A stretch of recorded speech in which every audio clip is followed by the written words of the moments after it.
Hello, my dear students. Welcome back to Balaji Online Classes. I am Sadia Khatun, and today I'll be teaching you Moral Science of Class 8th.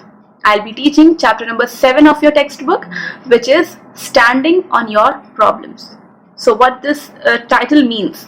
It means that अगर हमें ठोकर लगती है, if we just we have a lot of problems और उसकी वजह से बहुत हम disheartened हो जाते हैं, after that उनको ओवरकम करके when we stand with a new and improvised version of ourselves, then it means standing on your problems. हम अपनी problems को face करने के बाद जब फिर से एक rejuvenate होकर हम जब खड़े होते हैं, that is called standing on your problems. So in this chapter, I'll tell you the story of Ram Prasad. So Ram Prasad was a small boy, and he was a school going boy, and when he used to read in the class, when teacher used to say ki chalo just do the reading, so he used to face a lot of problem while reading. So his teacher, Mrs.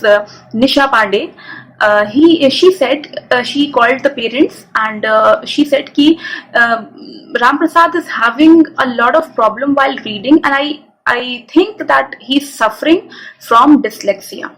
So children, dyslexia is an abnormality in which a person faces difficulty while reading.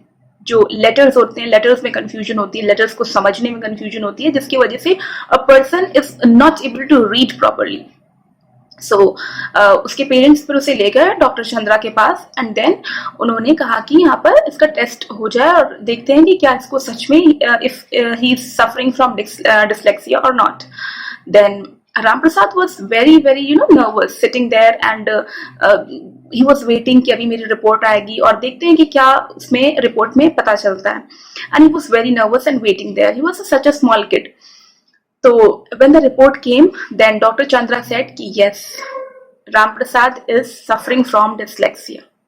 So उसने जब ये सुना, he was quite disheartened at that moment, but he just made a mind. उसने ये सोच लिया था कि if this is my shortcoming, if this is my weakness, then I have to work on this.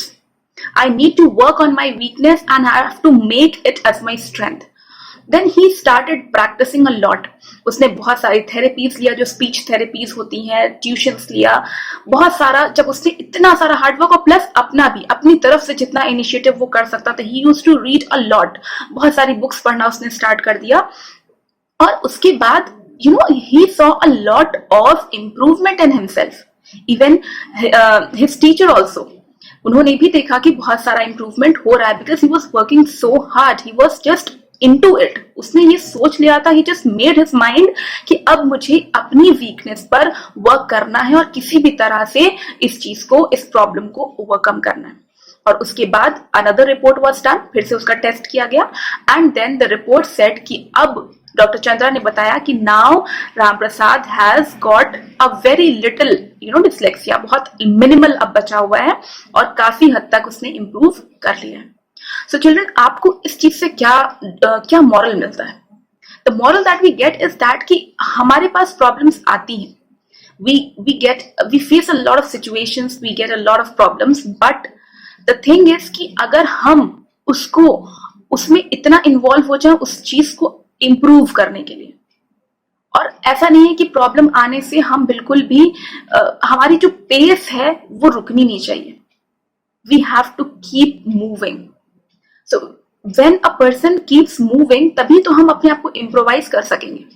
अगर आपको लगे कि ये मेरे अंदर ये प्रॉब्लम है, ये मेरे अंदर ऐसी शॉर्टकमिंग है, ये मेरी वीकनेस है, तो बस अब मुझे अब कुछ नहीं हो सकता, it is the end of the world, इस तरह से नहीं सोचना. वी हैव टू कीप, जो कहा गया ना कि कीप मूविंग, इट मीन्स कि just keep on trying each and every day. Every day is a new beginning, it's a new start. You can start, and और इसकी कोई एज नहीं होती है. You can start at any age. बहुत सारे examples आपके में दिए गए हैं जिसमें लोगों ने कितनी एज के बाद अपनी डिस्कवरी, इवन बेंजामिन फ्रैंकलिन आपके में एग्जाम्पल है, कितने टाइम के बाद उन्होंने चीजों को स्टार्ट किया एंड दे गॉट सक्सेस. तो ऐसा नहीं है कि आपको बस थक कर बैठ जाना है कि नहीं अब मुझसे नहीं हो सकता. Never give up children, never give up.